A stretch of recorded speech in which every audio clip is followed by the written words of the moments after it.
Hello everyone, another question and answer video today from the pile that I have now after the videos I made recently on some broader topics on mostly what drives the channel in a way and what should be taken in consideration if anything, given that I'm a close victim. So studying war, say professionally as amateurly still at the same time, I cannot but see as, of course, the continuation of politics with other means, and therefore the whole meaning of the military is political in the first place.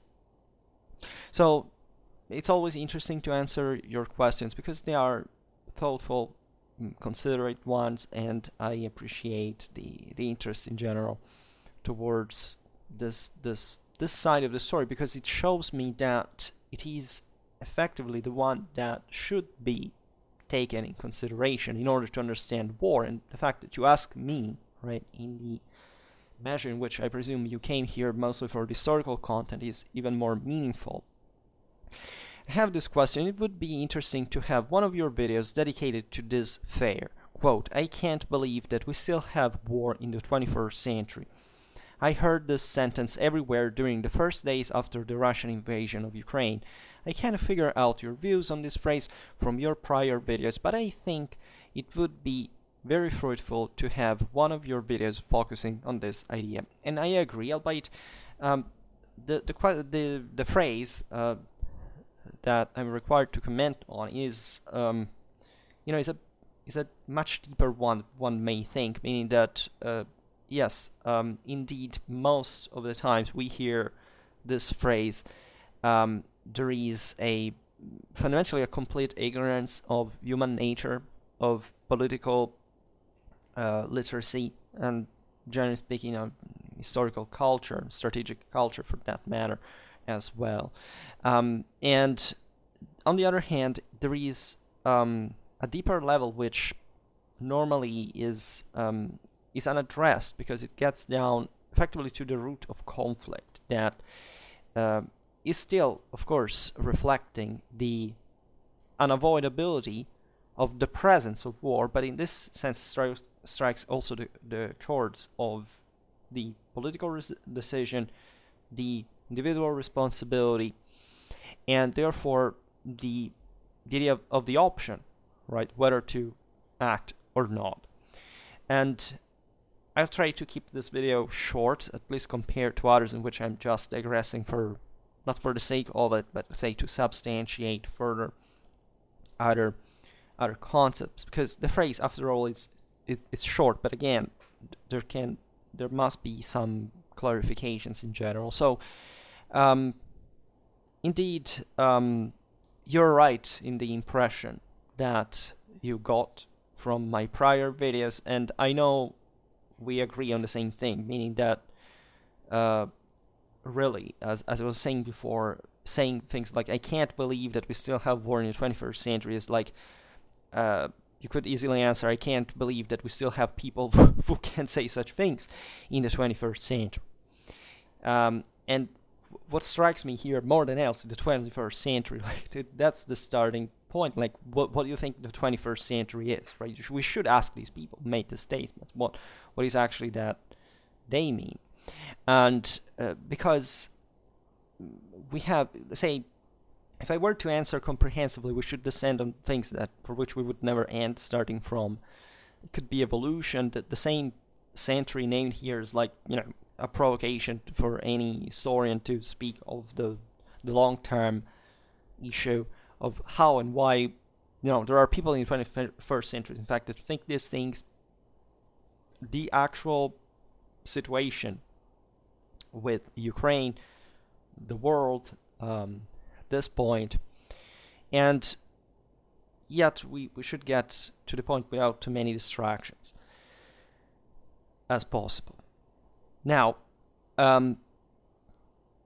this phrase is the first thing that comes in my mind as a general background. We'll try to guess essentially what are the possible mindsets this phrase comes from. But the first one comes in my mind is the average person it's mostly a Western phrase. I can't, like, I know lots of people believe this everywhere, but I can't help but, given that also the question comes from a Western background, I presume, and, it was heard within a Western background, I can't but see there the average Westerner that basically thinks that the world is just a prosper fairy tale, or at least, it's not much, especially from a liberal perspective, in the measure in which things go wrong and there are problems. But war, man, no, war is something completely different. It doesn't exist. It should never exist. And we also could live without, caring whether war may be kind of a constant option in every situation. Fundamentally, that can be triggered also quite easily. In the same ways, in fact, the things you complain about relatively to your own existence and culture and civilization, whatever, would be the same fact causes of the unleashing of violence, right? This phrase to me sounds very liberal, also in nature. Like I can't imagine myself like a conservative, independently from maybe somebody, right? Some prudent, fakely, decently acting, hypocritical kind of type say, oh my god, I can't believe we still have war in 21st century. As if, again, we all didn't know that, first of all, that it's a lie to think, because everybody's perfectly capable of believing that there's still war in the 21st century, and also we didn't have to wait February the 24th to see that exactly in the 21st century there was a pretty big deal of war going on, right? So this sounds very liberal. Just I'm connecting maybe some dots here. There's maybe saying people who complain about Iraq or Afghanistan or whatever, Syria, Libya, etc. But also that from the same liberal standpoint, do not even give too much about that, as opposed to rightfully something more important like Ukraine is indeed in comparison. That's an important thing I didn't address in previous videos, but that's crucial, meaning that the moral impact that, of course, Ukraine has unavoidably in the world, given the political situation, is way more important, right, than even Iraq, easily, right? Doesn't matter how big that was as well. And for not talking about other things that are quoted, like, and what about like these, mostly from the sides that are against the West, against Ukraine in this sense, say, what about Libya, and what about Syria, and what about that? That's pure moral relativism. Of course, that is the same stamp they're pretending they're kind of criticizing us at this point for. And I can't help but seeing the kind of hippie sounding, kind of sick-honeyed attitude to life, like, oh my god, man, war, why does it exist? What a terrible thing. And of course, throwing to the bin again any kind of rational, critical process of understanding anything about war, or needing to, right? And maybe the people who say this stuff, in fact, not just didn't care much about the other wars previously, which is the only context in which you could say, what about maybe those ones, and maybe I wouldn't be that wrong. I think if most people who even say this thing hadn't used violence themselves in their lives. As von Clausewitz says, war is nothing essentially but a duel on a large scale.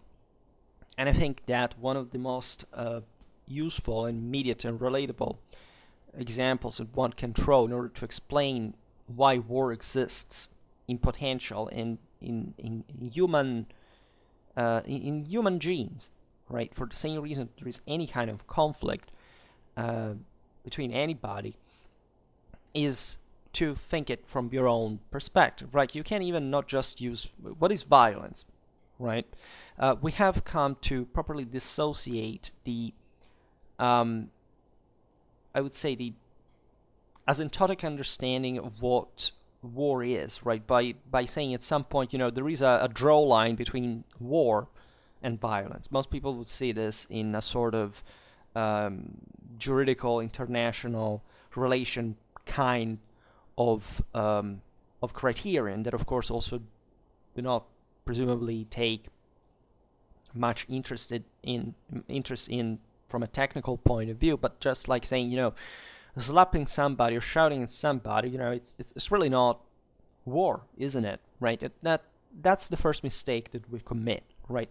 And we commit it also. That would be from a liberal point of view in kind of a hypercritical way. So this sometimes it happens from a conservative point of view, though, when leftists say things like speech is violence. You would be surprised to see that speech is violence, but basically any single human interaction is violence, right? There is not this doesn't mean anything in terms of what people should do practically, if not by deciding at that point on the ground of international or simply or also domestic law in the first place what constitutes something that goes beyond the say threshold of tolerance that we can think is is acceptable in that sense, right? Saying, for example, because it was fashionable at this time that men are men and women are women, and that gender theory is bullshit. There are only sexes, effectively, and nobody should legitimately care if somebody calls a man, even if he thinks to be a woman. Eventually, just to blackmail that person by saying, that guy took himself out because you said that he was a man. Well, I don't give a shit about that, right? If that person has mental problems, I should be free, and I will be free till that to say that person is a man and not a woman, right? And so we have through this blackmailing, we have from both liberals and conservatives have failed in that sense, because liberals have just gone insane to a certain point, saying that just that type, by the way, of speech is violence, whereas their own speech, which and actions that are dramatically violent. Think about the 2020 riots in summer in the United States. All those things, those are fine, right? That's not violence. You can't do it. But speech is violence, so that basically downgrades, of course. But there is no need, in fact, to relegate leftists in their condition of deeply rooted, cultural inferiority. But the conservatives, in this sense, should be the ones again that I think, from a superior standpoint, should cut out with bullshit, but also recognize it in a non-hypercritical way that yes, everything is violence, and that's exactly what it's supposed to be. Every single word that we speak is violence, and it should be violence because it should have an effect on somebody in any way. So if that somebody doesn't want that effect, by a certain degree, they have to cope with that. So also, conservatives trying to hide sometimes what they most have as average people in general, not as conservatives, of very primitive, unsophisticated, and mostly incorrect thoughts behind passive aggressiveness and pretending that, that is somewhat not a display of violence. It's just kind of a, horrifying spectacle from somebody who should just, boast proudly the right to say whatever the hell they want, as we have been created like, and that nobody can really stop us doing and preventing us from doing in the first place. So violence exists at every single level of human interaction, all the time, in every single moment, and there is nothing that can be done to eliminate that. This has effects, but these effects in part can be positive. There are, without this, some soil threshold of pressure, we wouldn't basically have any personal development. We need a resistance. We need some kind of tough skin in order to cope with a reasonably tolerable amount of the same violence, in order to be able to grow up and to control that violence by knowing how to wage it ourselves. Right? The whole Clausewitzian theory is also, while talking about war, but explaining also how this happens from the individual level, of course, tells us that nobody really likes war, right? And as nobody really likes conflict, because tendentially we would like to be fundamentally left on our own without pressure, to have everything we need without making an effort. But sadly enough, existence is not about this. We have to work to earn things. Nobody gives us anything just because we breathe. So that's why we need to also that tough skin to go out there in the world and not just struggling against nature, but in this sense struggling against other human beings, but if anything just to cooperate with them, because we understand that making other human beings, even through conflict and through violence, sometimes grow up, right, understanding better what this racial strength is a way to teach them how to cooperate, right, and to hopefully stop instead an inconsiderate use of violence that in given context, in most contexts really is not convenient for anybody, and brings to just disaster and just to the worsening of the situation, basically for everyone. This is, from a Clausewitzian point of view, the first thing you should know about war is that you need to know about it, if anything, because even if you don't want to make war, you may find yourself in one, right? And at that point, you should be able to know how to win war, right? I've made this speech even privately to a multitude of allegedly pacifistic people that are probably some of the most terroristic and fascistic ideology group that you can find on earth, just at the same level of militarism, with the only difference is that they are worse because they don't even realize it, right? At least somebody who is aggressive and understands better the concept of just what you can do through violence. Pacifists deny this, not only deny this, but they are terribly violent by themselves because they are fundamentally blindly irrational.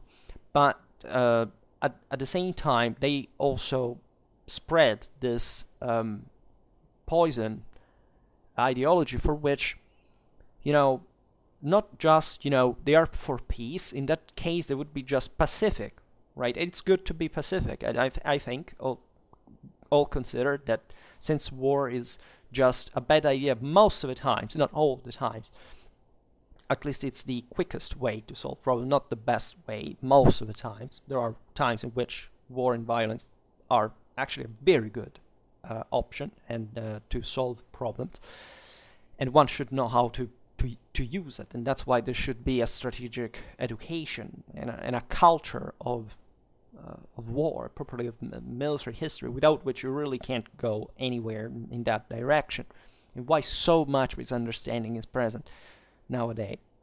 An ideology that spreads basically the idea of of non-resistance, right? The idea that violence is wrong, doesn't matter what, right? I would like the first example where you can mute these people or force them basically just for the sake of the dignity of the minimum human intelligence is to admit is that to ask them while they're being beaten and raped and threatened of that if they wouldn't use violence. At that point, I've never found a single person who said, well, like that that I would use violence at that I wouldn't use violence at that point. They all agree that they would fight back, and they say, well, I never thought of it in this way. Well, yeah, because you're a moron. That's the point. Because how can you live in the world and not thinking like this? Very often, even this from people who could be the more fragile, the more exposed from a physical point of view. In this sense, I'm not saying that I condone, for example, self-taught self-defense or this kind of bullshit. The best thing you can do when somebody comes with a knife or a gun at you is running as quickly as you can, because that's not really a situation where the odds are very in favor of any kind of heroic attempt. And we live in communities where you can fix the problems more intelligent, more safely in different ways. There may be situations where you can't, however, escape that, and at that point you should know how to defend yourself. right? And also this idea that war should be just about defending is that really conflicts pretty much with properly the nature of war per se, right? You would agree, as I was saying before, that using violence most of the times is a bad idea, and that there is some kind of value in realizing this, if anything, from a statistical point of view. But again, this has nothing to do with the idea that war should not be waged in the first place, or again, that there aren't situations where you wouldn't actually feel the need of doing that. Just to make an example, there is somebody who's aggressing somebody else. At that point, very often you have a choice to make a difference, and it's risky. Right, nobody says that it's something you should just run for it. There is some degree of heroism in that.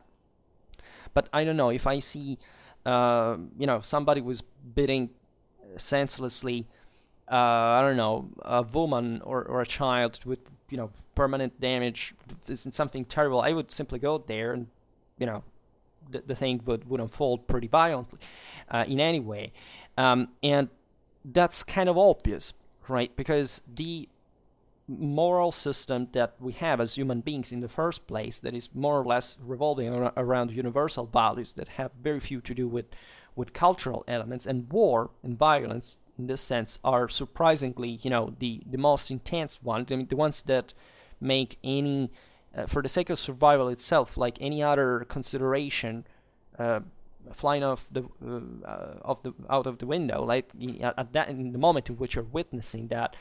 And we know it pretty well, psychologically speaking, that at that point, really, our brain starts functioning in a very different fashion that is focused primarily on that, and it's not meant to consider rightfully anything else. Is, in fact, normally, also the best proof of say you should just be defending, right? This is not really, even from a strategical point of view, an intelligent thing, because preemptive strikes are necessary in strategic balance to ensure that you're not in the conditions of, being able just to defend you, but in the meanwhile, leaving the initiative on all around to the enemy to be strong enough to crush you, even in defense.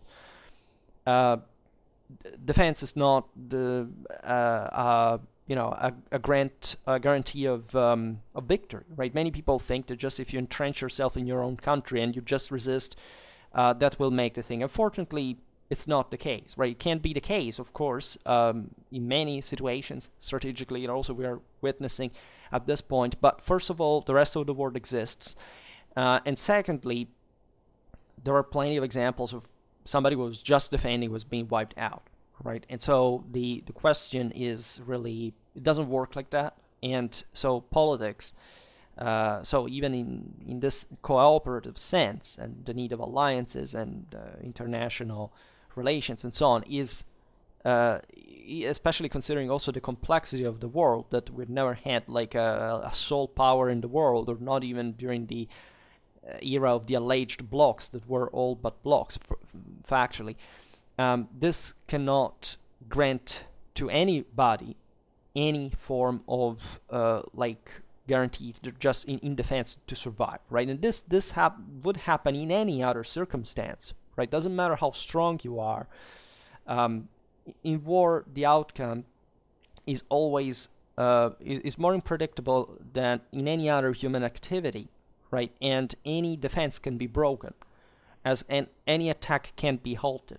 This all depends on how this is done, right? How war is waged. And to a large degree, this is unpredictable for you to understand that even the idea of just, I will defend my country, that's the only thing that is, everybody should do, is also a pretty asinine strategic mistake that doesn't find any substance or evidence in military history, in the realm of reality, for that matter. This is not denying the advantage that defense has intrinsically, because it's the hardest form of war, but it is in the strongest form of war, but in a negative sense, meaning that still you basically leave the initiative to the enemy. So we're talking about absolutes, we're not talking about relatives, and relatives are, in this regard, changing that equation, because in the realm of reality, that say absolute value of defense can be exposed to a greater absolute value of attack that manages in some way to wipe it out.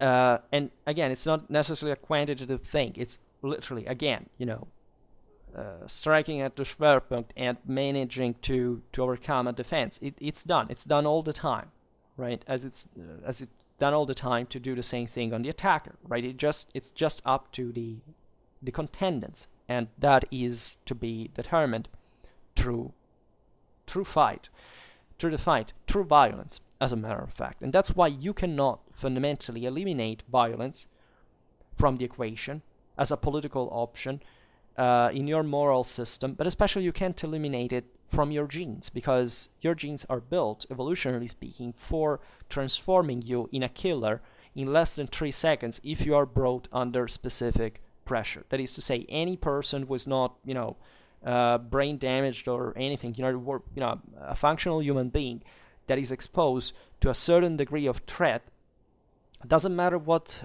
his or her beliefs are about pacifism, about non-violence and all this bullshit, they can be triggered genetically, instinctively, and they will do it. They will to become killers in less than 3 seconds, right? And we are designed like that, biologically. There's nothing you can do to alter that. It's not a personal opinion. And that's what you go with, as long as you're a human being, genetically speaking. So that's yet another proof that doesn't matter how the circumstances should and would hopefully mitigate the need to use violence, which again is a wise concept. That has nothing to do with the factuality of reality and how and the unpredictability of the same, by the way, so that you can never be sure. I made a video on fear, vulnerability, nobody's safe, right? It's a video I have re-uploaded recently because it was that was asked for. People go watch, because there is no such thing like a side that cannot lose, right? Or as much as also conversely, one that cannot win, for that matter. So this is always true in the realm of possibilities. It doesn't matter what the odds are. So this should translate itself civilizationally. First of all, in the realization that, if you just look at the history banally, that through the progress of civilization, there is no such thing like the decrease of the destructiveness of the same. Right? Throughout history, we managed to enforce human rights, democracy, civilization, etc., to live better than in any other time in history. This has had nothing to do with our destructive capabilities. Our destructive capabilities have increased in the process, in parallel, proportional. And this potential is properly in the means, right? We have not just not become less violent from a genetic point. We didn't transform ourselves into other beings that are intrinsically less violent than the ones that smashed their heads with clubs in prehistory. We are the same. And the means that we have built civilizationally in order to, by the way, ensure great part of our prosperity are tied to this, right? The world, even if it doesn't seem so really, but in the last decades, it's been in the last generations, has been a particularly peaceful world compared to the previous times. This, we owe it to the dramatic risk still of nuclear deterrence that has kind of frozen great part of violence. Unleashing has changed a lot in the game of powers, because I don't know, if Russia had done the same thing, first of all, it would have never done the same thing if it didn't have a nuclear arsenal. Even if it had done, it would have been wiped out immediately by conventional forces of NATO and allies, etc. And so we are looking at definitely a very complex situation that is not even just a destructive capability, by the way, in in the military, strictly military dimension, right? Our offensive capability comes through intention. As we've seen, conflict is inherent to mankind. We are all essentially weaponizing anything to achieve our goals at every time, right? So it's not even just the theatrical show of war like you can watch on TV that should trigger even just perplexities on phrases like "I can't believe it, we still have war in the 21st century." It should be a much deeper reflection, properly, on human nature, what it is at the end of the day, and why we have evolved with a biological structure that affords makes us afford the not just the self-defense, but also the possibility properly of using violence as an instrument bent to our purposes. And this is the proper view that we should own. Equally, we cannot avoid we can always avoid to use violence. Like, there is always the option.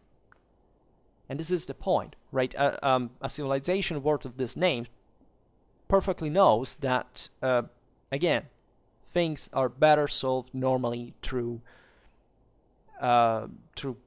cooperation, through dialogue of some sort. But a civilization that knows history, that knows itself, that knows science, that knows humanity, perfectly knows that should be equipped, as all civilizations are, with military means to have a certain deterrence, right, in the form of properly of a violent mean that must be unleashed on whoever starts doing something that is deemed to be inconvenient for someone's interest. Naturally, this means that, again, the main divide is political. That is to say, violence per se is devoid of any positive or negative character. It's a physical act, right? After all, this is something that goes on, even if it were just speech, right? You can't factually impute to the mean the problem. It's about the intention. It's about what you have in the mind. After all, we all sin with the mind, not with actions. And this is pretty evident, right? It's what you decide to do that eventually will make the difference. So war per se is nor positive nor negative. There is no such quality to be attached to that, right? And doing it actually is a pretty open political statement that in this sense also is violence in itself. That is to say, even stating that produces, as we've seen, with any action, some kind of effect on others that you could resent from because they may be damaged from. So this is just also properly to understand that there is no such thing like just who uses violence is the problem per se, right? Because you have to investigate the reason why violence is used, right? And one of the most despicable, and ridiculous forms of moral relativism that we all witness nowadays is, the Americans are bad because they made wars. Then, Russia does it. No, that's good because it's the Americans' fault, right? You understand here the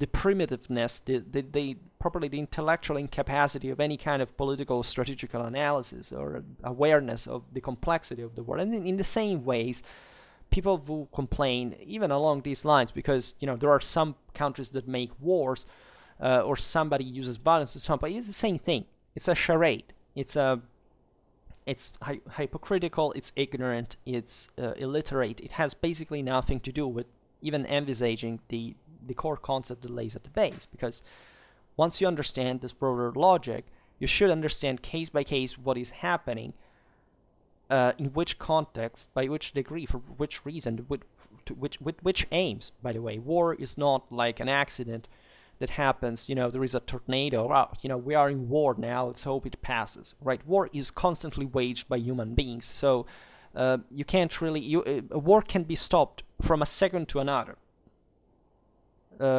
If people who are waging it wanted it, right? There is nothing there that is, unleashed or as a supernatural force that comes to plague humanity for some kind of reason, right? And so treating war, like in this phrase, like I can't believe it's still war in the 21st century, is like, what did you actually learn about the world in general? Like, this is, I hope, much deeper than somebody saying, war just exists, shut up. You must also understand why it exists, because otherwise that person will keep saying stupid things like, I can't believe that we still have war in the 21st century. And a person who says this is either lying or hypocritical or doesn't have a satisfactory education, or, it's just, I don't believe that people are stupid in general, right? They're stupid, like in this case, when they know things and they pretend they don't, right? So to have such a simplistic,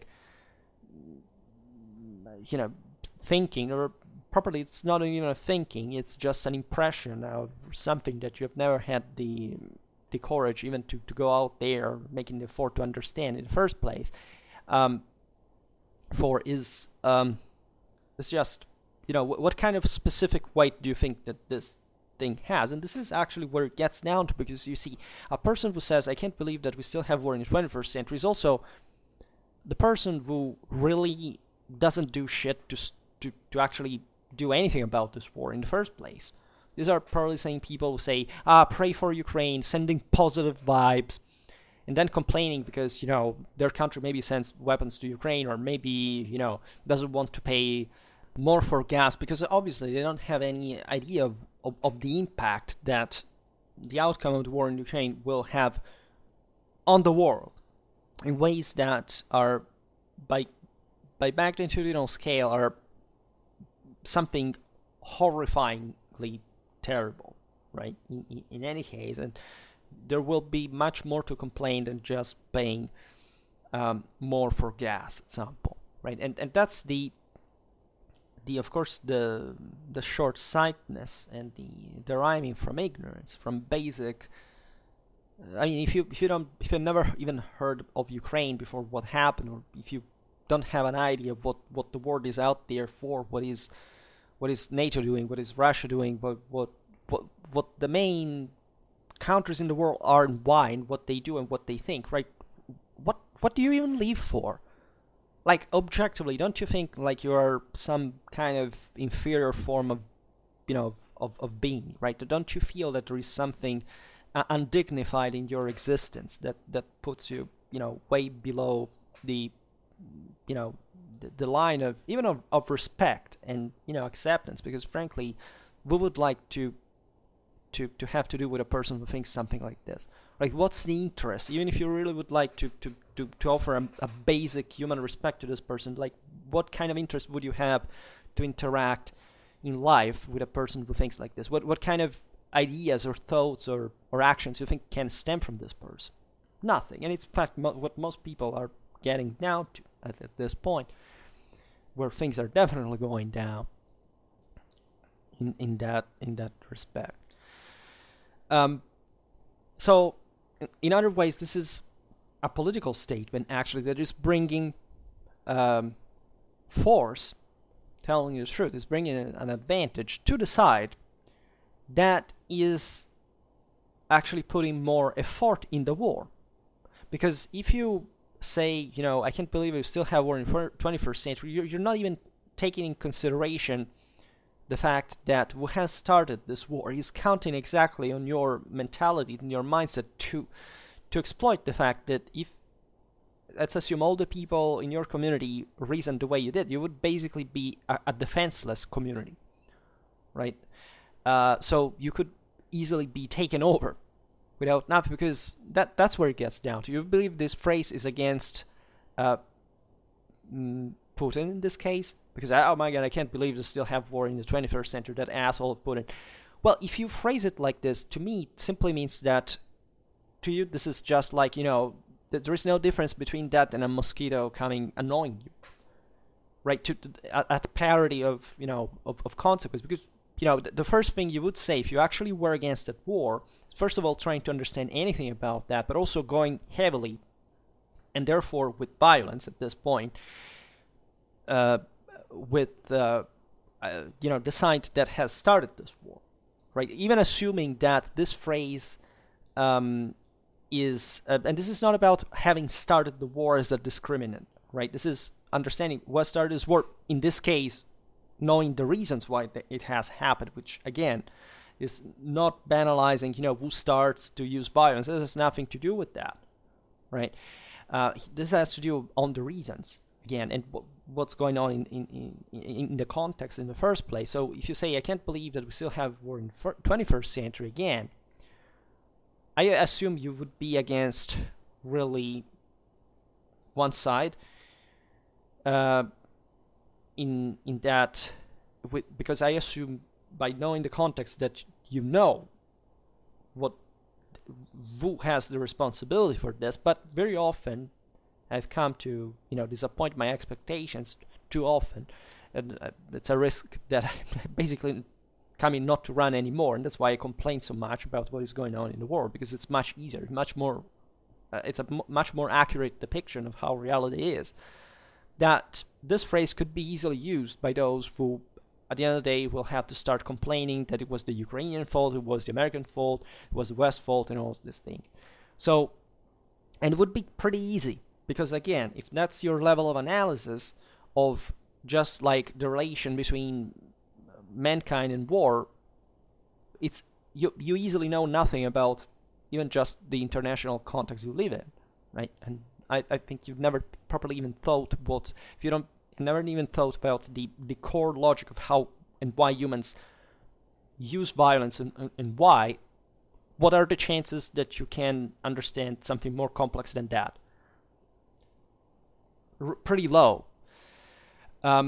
And in fact, the question that have been posed here is quite eloquent when it says, I heard this sentence everywhere during the first days after the Russian invasion of Ukraine. And I think this is pretty spot on, because it would have, if it had depended on my sensitivity and my understanding, it would have been, I heard this sentence everywhere ever since the first days after the Russian invasion of Ukraine. Said no, just during the first days.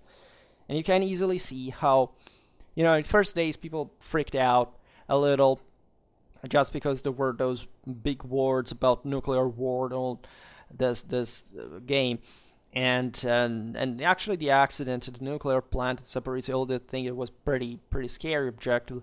But now, do you think that people have the same degree of attention toward this or worrying? Of course not. Just look at the major YouTube,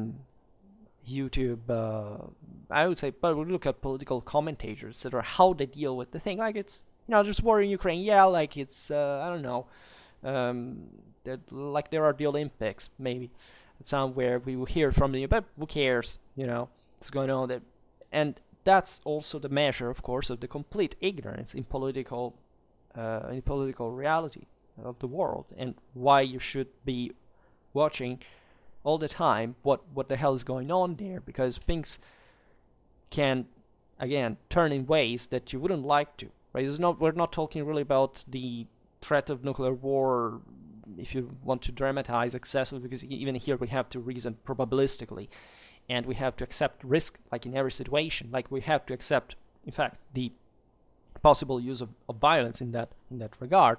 But even just how the war is going normally, even if it remains as it will conventional, at least. Let's keep aside, chemical weapons and all these things, but let's say that thing is going to change your life forever, and in big ways. That, again, if you keep watching, if you don't focus on the centrality of the issue, you're actively interfering with, because again, not providing, for example, support to Ukraine at this point, which is something that I also, with my videos, I could have simply streamed of making strategic analysis of what is happening on the ground day by day. I even kept a diary about the invasion. I didn't talk about it on here, and so I said, what am I actually doing to help? And I came to a realization I'm not really doing much to help. So I making these videos hoping to, let's say, if I just made videos on that thing specifically, probably many people wouldn't even watch that, right? So I'm making videos on things that I understand, and that's what the moral dimension stands in my point, that try to understand what's the psyche of in this case, people make certain statements satisfying the curiosity of my audience that is been following me, because they knew they have a broader political, military and historical interest, and therefore I know how I can address certain topics in order to have a greater echo and effect on people, right? Some of you write me, like in this case, but some others ask me properly, I want to change my life along the patterns that you said it's possible by studying this thing on history, understanding these things about war. That's my point. That's what I do for a living. That's what I do best of the things I do in my life. But I could always do more, and therefore I feel always like, I'm doing nothing here. I'm doing nothing to help, so I even deserve what is happening by the degree I'm not influencing it in a way. And so I pose myself these problems daily, and when I look at the average political commentary channel that starts making other kind of entertainment, let's say, rather than understanding more about what happens, and therefore making people understand why we should care and watch and see and support, etc., is crucial in the whole understanding, in fact, of why war exists in the first place, right? This is not just saying, look, war exists, if anything, because it's showed in front of your eyes that it exists. So if you even thought that war in the 21st century should not, could not be fought, even just the reason that it's being fought should tell you that there is something wrong with what you personally think that you should fix, instead of saying, there's a bunch of, just of, even if it were just for the tyrant, right? Just guy is an idiot. You should have known better about that, right? And this element is crucial, because I can also salvage something from this phrase, because I have a malicious mind, so I always think of the worst, and I try never to underestimate laziness and incapacity and weakness and cowardice and stupidity and all these things, because it turns out that in fact these are our first problem in the first place. And so it's obvious that this phrase also strikes in part itself at the thing, meaning that aside from the poor expression and conceptualization of the thing, but indeed there is something sinisterly wrong about what the Russian invasion of Ukraine has been, right? And let's leaving aside the causes, because those are also the main field of which debate is done to make moral relativism, and if you buy in that bullshit, it's not if I make a video you will change your idea in the first place, but of course I am overwhelmingly supportive towards Ukraine for really many reasons. But the point that scares me the most in this sense, in fact, and how the meaning of the phrase in a way would point at is, how could a country like Russia carry out such a complete disaster? This is not a disaster because they're bombing civilians. That's just a crime against humanity, because they're evil fundamentally, and that the responsibility for that is not you can circle Putin and that's it, right? There are people obeying, there are people supporting, they're the majority, they're decisive moral force of the Russian Federation. There is no doubt about that, because otherwise no political action, let alone a military one, could be possible in the first place.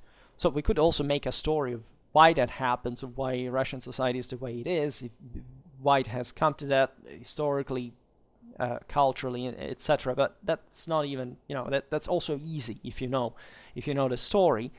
I have a huge respect, of course, for, as I know many Russians myself, that are absolutely unhappy and against of the situation and about the war, and they're scared, and they write me, and they tell me what's going on there, and that they resist, they protest. Those are great people, right? And this is not to say that of course a country is just evil or non-evil, right? Or it's just the fact that the majority of the moral forces of the country in Russia support, actually caused this, right? So there is no doubt of the fact that the problem, if anything, this is also one of the founding military principles, that the idea of command, of unity, of cohesion, is at the root of how you wage a war. So there is no doubt that this is not even a matter of supporting, but it's also not doing anything, right? Because maybe you're terrorized, you're oppressed, you're threatened. That's still not an excuse, right? And that's the reason why you cannot really complain. As in my case, that I don't know, my country was bombarded during World War II because we were fascists, right? I know better that my family were largely were good people. Like, there was no big deal, but they were still supporting that.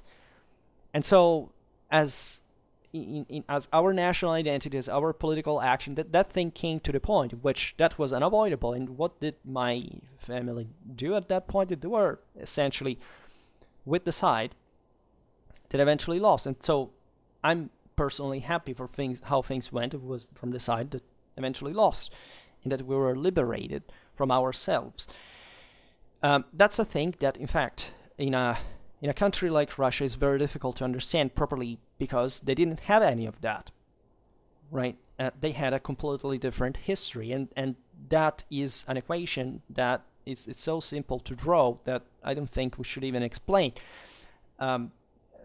Again, I will not double down on this, but I've been vocal about it. I don't think I will make videos on it. I was thinking actually of making a series on Russian history, which I don't know how popular it would be in this time, but let's say it's still important to understand certain things, because I also gotten interested ever since, a long time in Russian history, culture, and I've always been interested in it, as a matter of fact, as you should be for any other in the world.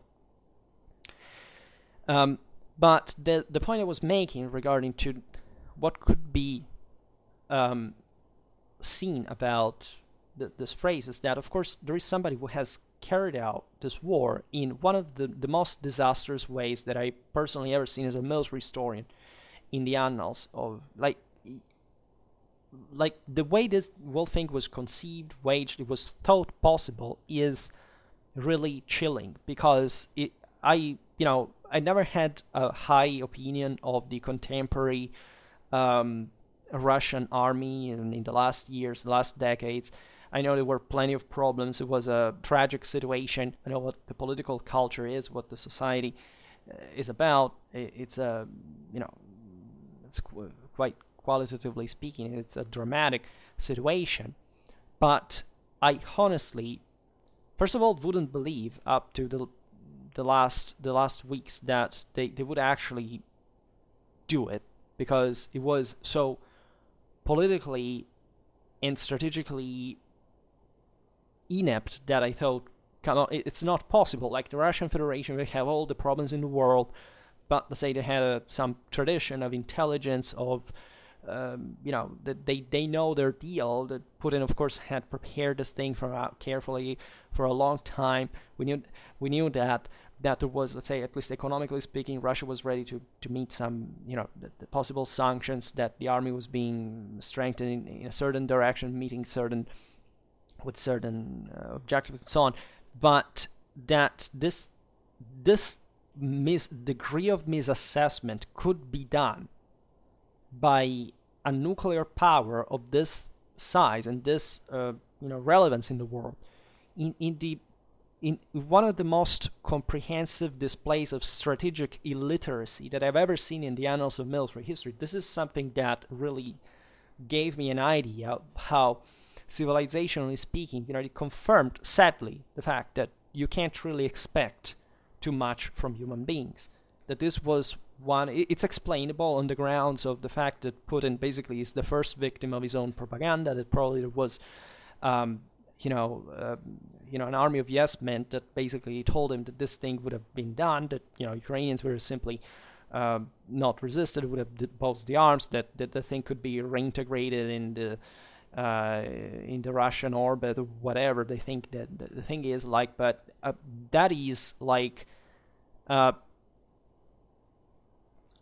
don't even know. This is appalling. This was a complete a mistake that probably will be remembered in history as one of the most comprehensive disasters and displays of political ineptness and strategic incapacity that has ever been seen historically. I doubt that the things will get particularly better as a consequence. Like, the reason why we see also this civilians killed is the raging reaction of the wounded beast that basically realizes can't do anything. But but we all knew that yes, we were dealing with a traumatized bear that really has very few chances to have anything to say in this world, but through blind fanatic violence and propaganda, all these things. But let's say this level of disaster, frankly, it does make you understand in this specific case how war was possible in this specific context, right? That I don't presume the author of the phrase that we are commenting here is actually even interested or aware of, but meaning that really, how could you think that you could solve this militarily? It's something that really perplexes you in ways that I have difficulties to see some even comparable historical examples with, right? So in this sense, yes, this was ridiculous. If it wasn't just an enormous tragedy, and the consequences for Russia will be, it's over basically, right? And the thing is even more dangerous, and that's what we're mostly concerned of, because we also understand that the regime is now hanging on a thin line, right? And we don't know in a country like that, even when such changes can happen, what may in fact may happen in the first place. So if we wanted to comment this aspect in the phrase specifically, the idea "I can't believe that we still have war in the 21st century" could sound more like hinting at the fact that, of course, we always have an option to solve things in a better way than the way we do, right? And that the degree of of divide between, in fact, these two points is in this case appalling, to the point you may wonder again why it was even done, or how they could even think it could succeed. This is the thing that scares you the most, because if you can't understand that, basically you can't understand a whole set of civilizational fundamentals that are needed to handle things of that they do on a regular basis in ways that you would think that there is a responsibility for. But this is not about making jokes on Soviet incompetence or whatever they could have inherited from that dramatic past. But this is simply just saying we are in the hands of these people. Just think about that. And so I hope the Russians will realize it too quite soon, because frankly they are losing also on a political level, on a communicational level. It's a total disaster. This thing will show up at some point. In this regard, I think that let's say the 21st century part, could there be something we can salvage from that about that view that is presumably, as the author of the phrase the authors of the phrase would mean, is that there is a kind of a moment in history in which war could, if not disappear, but at least not be seen reasonably as the best option in a case like this. Well, in this sense, I have already answered. This is a very naive view on the world. What is possible, of course, is that at some point of human development, the political and social dynamics will be such for which a particular degree of intertwinement and stability, as the one that we have been witnessing in the world from, I would say, even from World War II, because even the nature of the blocks was still, providing some sort of, ideally some stability within the same, right? And an idea of international cooperation. Also about after the end of the Cold War, the international institutions have still been cold in a sense, even if they were, of course, filled by those who had power. But let's say, in a way, that has been historically the one of the regulation of international relations, as a security measure to avoid disasters, right? And it's kind of obvious because we are all interested in that. So surely, in this sense, we could see to have arrived to a point where this war is ridiculous for the context, and therefore we could have done objectively without quite easily.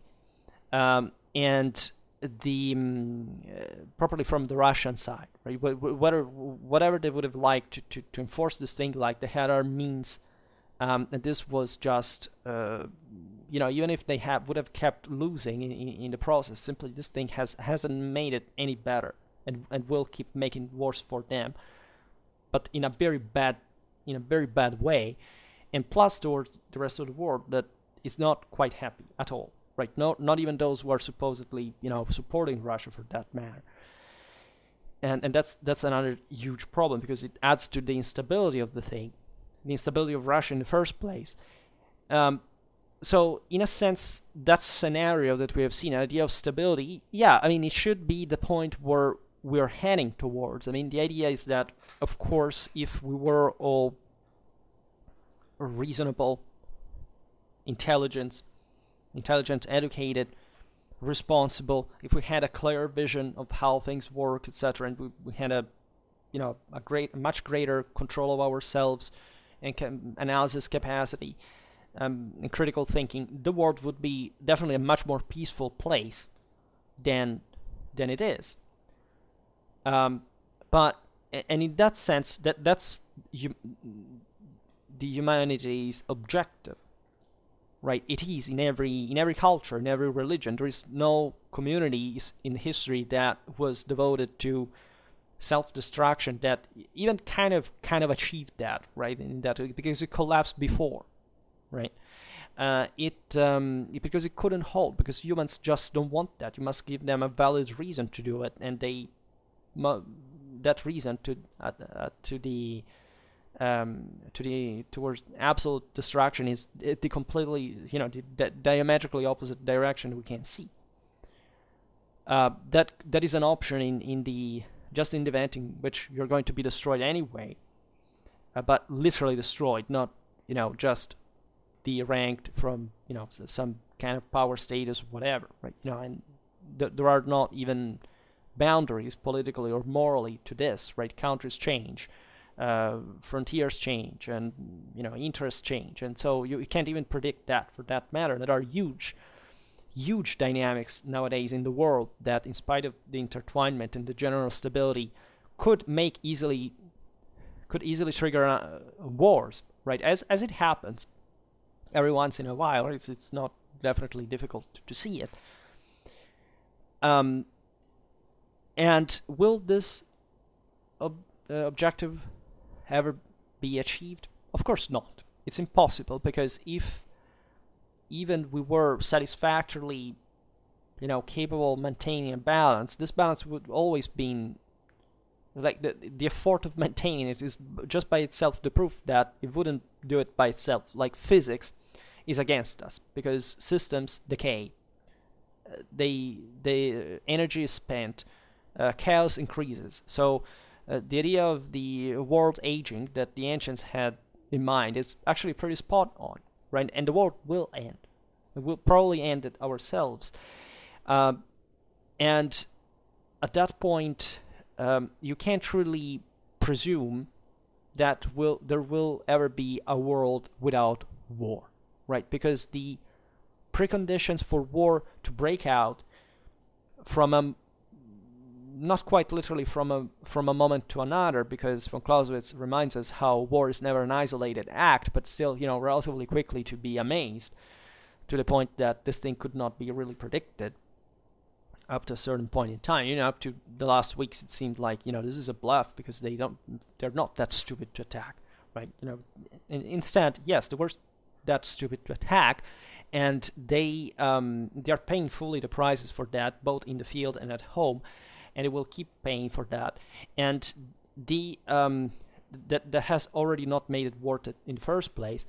So that's the misassessment that really scares you in a way that you wouldn't even envisage in that regard, and that's why you couldn't predict that.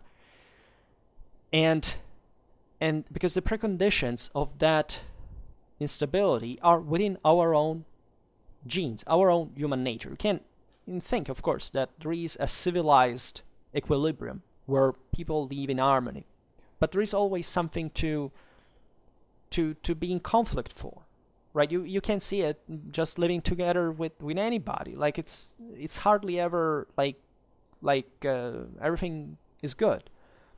You need to work. You need to struggle. You need to negotiate. You need to do a lot of things, and sometimes you need to go at war.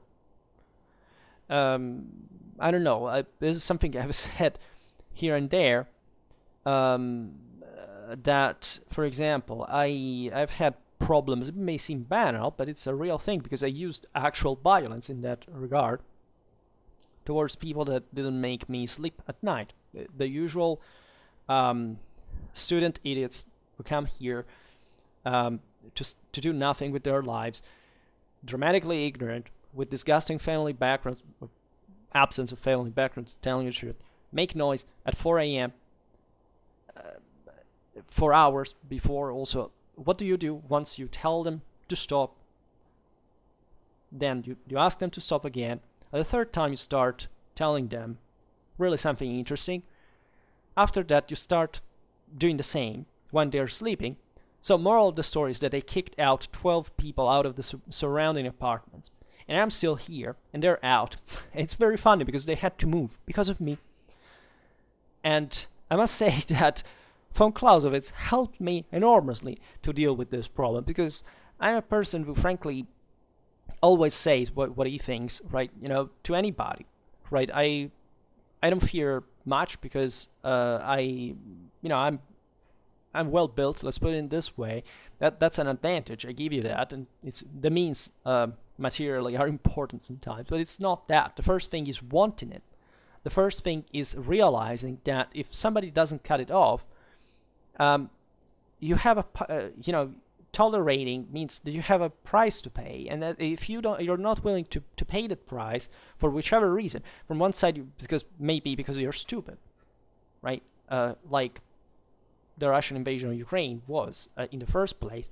On the other hand, it may be just I pay a little price now so that I can feel better afterwards. And in a way, you calculate that you're brought to the point most of the breaking point, right? Which was not definitely the case for the Russian invasion of Ukraine, which was ridiculous, just even on a political, strategical ground of the causes of the motivation. And it was a domestic consumption in a way, and in the mind of someone, not really, again, as a real assessment, an accurate assessment. In my case, instead, I got rid of the problem. And I know that the problem could come back at some point, but at this point I've been living well for quite a long time because I got rid of the problem. And I had to use violence. I didn't beat these people, but I was, let's say, I never had to beat anybody in my life. Yes, when you're in school you have some time, but it was more like a game. But I can assure you that nobody in person, when, it takes some vote to trigger me to the point of doing that.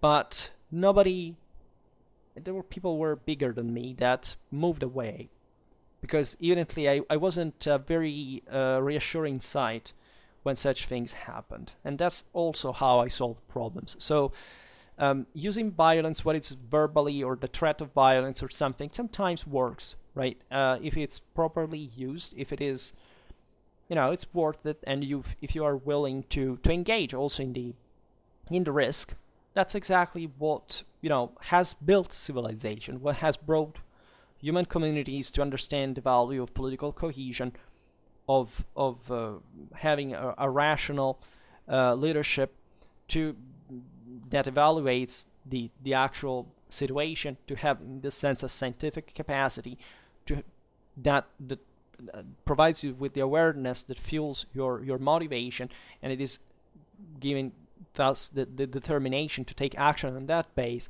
and to keep expanding and achieving and becoming stronger, more powerful, and more capable, so that other people will wait before going at war with you, because they know that if they do, they can get out of that in a pretty bad situation. That always helped stabilizing the world. The entire world has been about this. Look at what we transform ourselves with. If you were to make a very quick quarto, let's say, about the from the times in which we were hunter-gatherers to now, what essentially we have become? We've become, a lot of clans scattered everywhere without any coherence, any cohesion, distrustful, without basically much means of communicating, common means to live in the first place, in a desperate situation. We have become a heavily intertwined and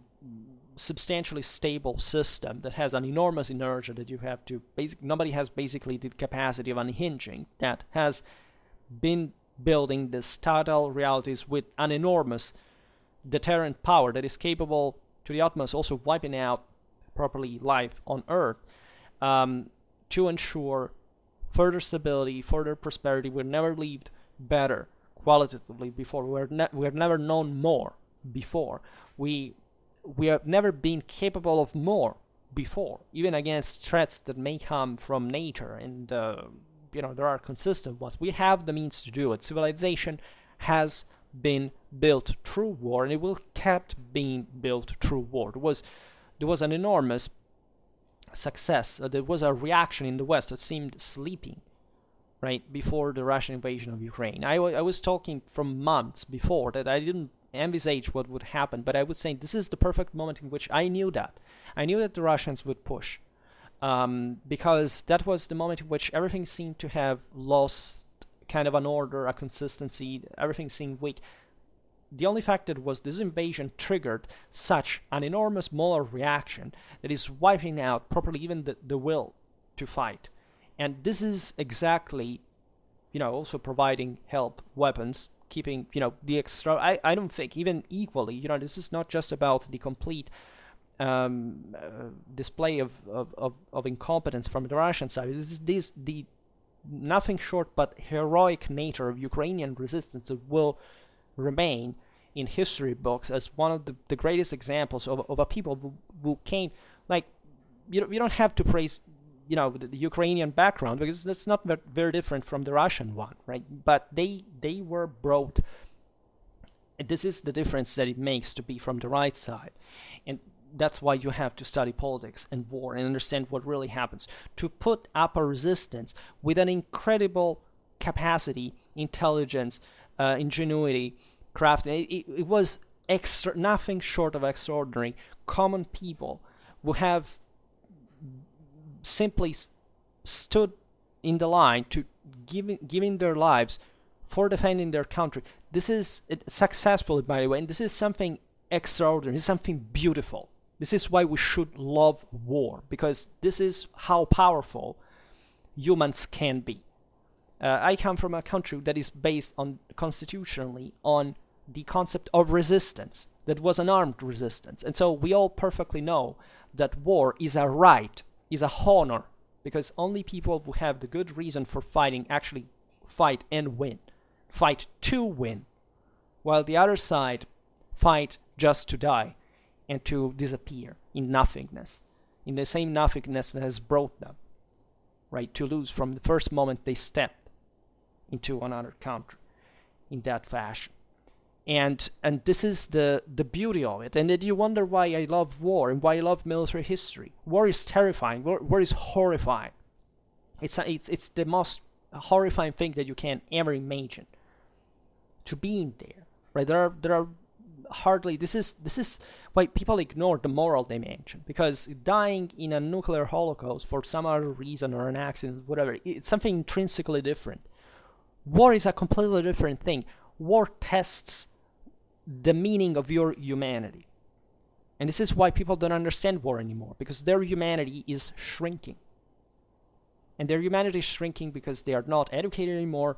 They refuse to understand the war, to take any responsibility, to make the effort to understand what happens in order to take action. They don't want to do it anymore because they are inferior. And a people like the Ukrainian one that definitely didn't come from prosperity or any particular happy past, or that was particularly warlike people that had lived war recently. None of this was able to show the world how to die, because you prefer to die than living in a culturally underdeveloped reality. That is the entire meaning of humanity and of civilization. And these people are earning all of what they get. Even if in the way they die, they will have given to humanity and to their children something that the world will always thank them for, and that will never be enough. And this happened over and over again in history. Not for a bunch of imbeciles with no historical education to make moral relativism about just because they're frustrated for fact the slobs that they are. And this is where it gets down to. So I can't believe that we'll still have war in the 21st century. We leave it to the inferior, to the lesser people, to those that we do not need in the future, right? And for the rest, we really thank all those who are instead struggling in any possible situation, from in the Ukrainian army, on the Russian streets, by the way,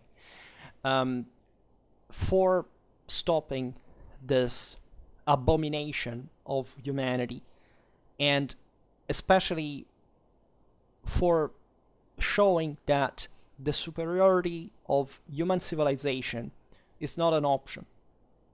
And it's not a personal opinion or a cultural opinion. And many people, before being shot down and having entered Ukraine, have learned the very hard way, the lesson that they will not be able to teach anybody in turn, if not through their corpses, that they are even burning because they don't want to show it on Russian television. That you cannot kid with civilization, because civilization strikes hard, that hard. So for today, I stop it here. I hope that you enjoyed this video. If you did, please share it. Otherwise, leave a like or subscribe to my channel if you're interested in my upcoming content. And for now, I thank you heartily for listening to me, and see you next time. Bye.